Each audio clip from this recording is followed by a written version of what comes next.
Also, this week I did a little feature story because, in the summer it's hard to get like game actions and videos and stuff.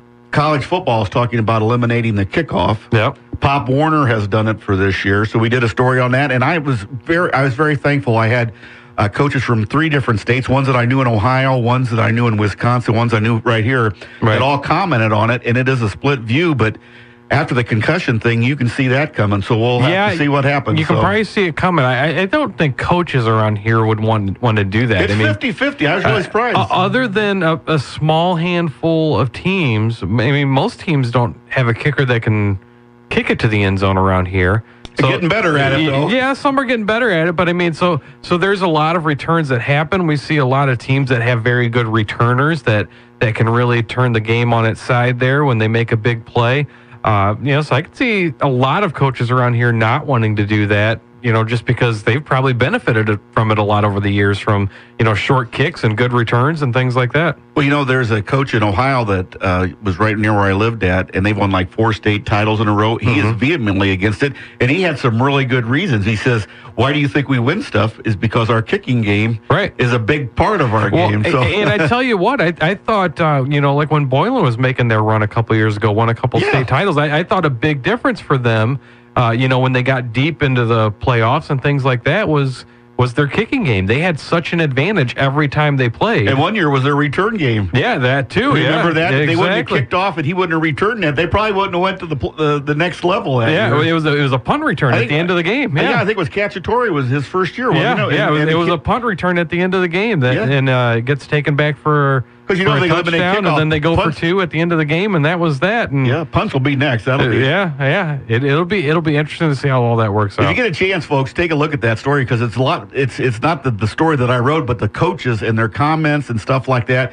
Also, I put on Burnell's kickoff return against Auburn last year. That was an exciting play. Right. I can see where kids do get hit. They say a lot. If you look at the studies, say that a lot of kids get hurt. Yes. Especially the first kickoff of the game, they're all pumped up and everything, and people are flying around. You get a lot of people running around in different directions. People, I don't want to say not paying attention, but maybe their attention is elsewhere and get blindsided and things like that. How often do we see it? You see it watching the game on TV, if it's college or pros or whatever, that they show that big block on a kickoff, They have outlawed like the wedges, certain things like that. But you see that person get lit up or whatever. We see it on punt up's a good word. See it on punt returns where the guy maybe doesn't call the fair catch and he's waiting for it and he catches it and then just gets popped right away. Or a legal block from the side that you don't see. Those are 2 of the biggest plays, the kickoff and the punt, where people get hurt at. So it will be interesting to see, especially with the kickoff. I do think the kickoff is an easy one to do something to. The punt could be harder to figure out. There's that coach down in the South that doesn't ever punt. Yeah. Remember that one? And they win, so. Yeah. And there's the coaches that do the onside kick every time and that kind of stuff. But the punt would be interesting to see what they would do with. I don't know how you would eliminate that necessarily. Now, maybe you have something where you have them punt, but there's no return maybe. You could still have a return guy back there who can catch it and prevent it from bouncing so far or whatever, but, maybe there's just no return to it. I don't know.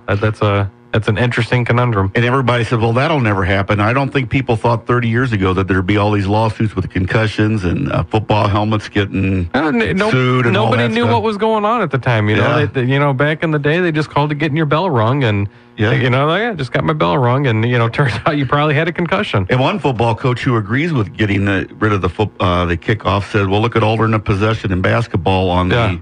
if you just do that every time, you're kind of fair and stuff. There's guys that, never miss plays either. I think the San Francisco linebacker, Borland from Wisconsin, he was saying that he never missed plays in high school or college, just always, once he had a concussion or 2 in the NFL, and he's like, oh, I think I've had several of these, I just didn't know it. And that's the thing, too. The players, can't get out of their own way sometimes. And sometimes concussions aren't as obvious as they seem either.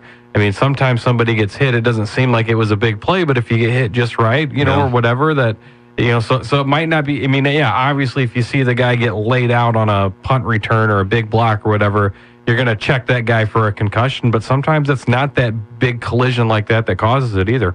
Brian Deneau, who is the soccer coach of Beloit Memorial, he answered that one right away on Twitter. He says, yeah, that would be great if they got rid of that, because then my soccer kickers wouldn't be making tackles. Exactly. Because soccer players think they can tackle, too. Right. I was at a game, it was a couple years ago. I think it was the it